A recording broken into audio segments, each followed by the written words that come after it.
None of your thoughts are really yours, please see. Thought is something that you generate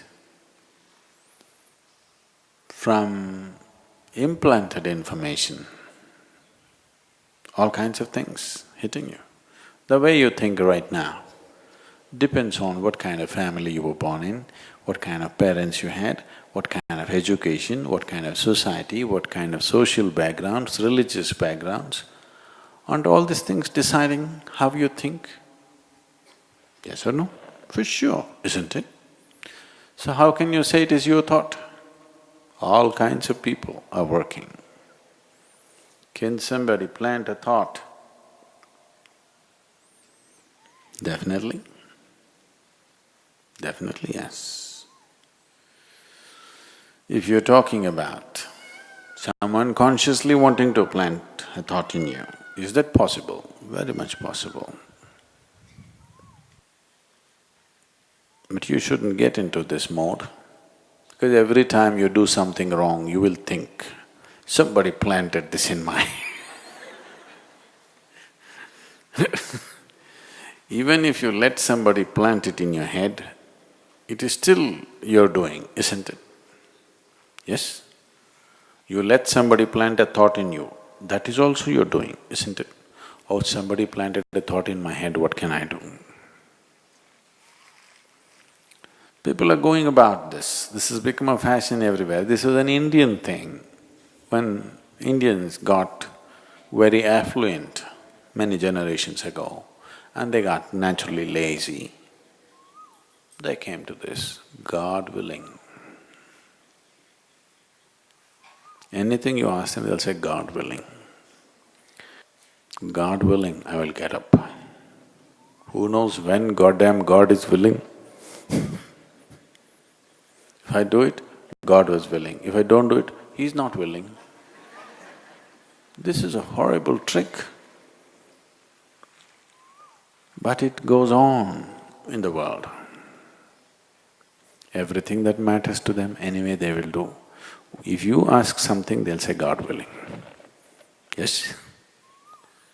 Will they say, if God willing, I will have my dinner?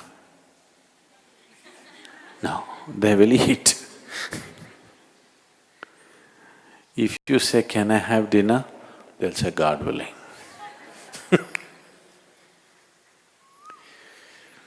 So, can we plant a thought? Definitely we can. In fact, we can plant a whole philosophy into you if you want. Why just a thought? A whole series of thought, a complex series of thought we can plant into your head. But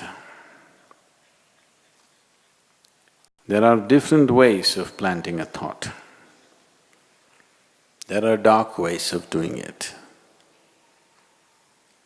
There are straight ways of doing it. There are other ways of doing it where a thought is not planted.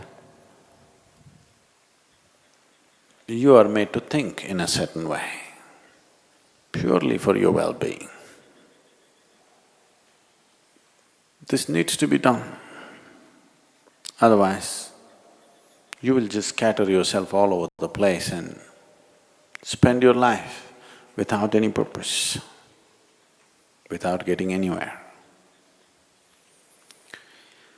The dark ways of doing it involves various dark arts through which they will plant negative thoughts in your head, where you will work for your own destruction. The straight ways of doing it or the school teacher's way, they're trying to tell you, this is better, this is better, this is better, constantly. Or the marketing manager's way, the Coca-Cola, the real thing, the real thing, the real thing, the real thing. Now you say the real thing. If I say the real thing, you'll say Coke. Everywhere it's written around the world, real thing. So, that is just by repetition. It's straight. If you want, you can reject it. With the first one, if you're vulnerable in some way, you have no choice. It will anyway enter your life. The last way of doing it will happen only if you're willing, open and receptive. Otherwise, that person who does the last way of putting thoughts into you is not even interested in doing such things. Only if you are willing, open and you want to go in a certain way, but you do not have the necessary grit to hold on to something that you need to do, then a thought can be implanted in you in a different way. So, if you're talking about negative thoughts being implanted into you, all you have to do is bring some simple meditation or something where your system gets organized in such a way that these things cannot affect you. Or you must carry something with you which will create a certain cocoon of energies around you where these things cannot affect you. There are various ways of preventing somebody else influencing your thought.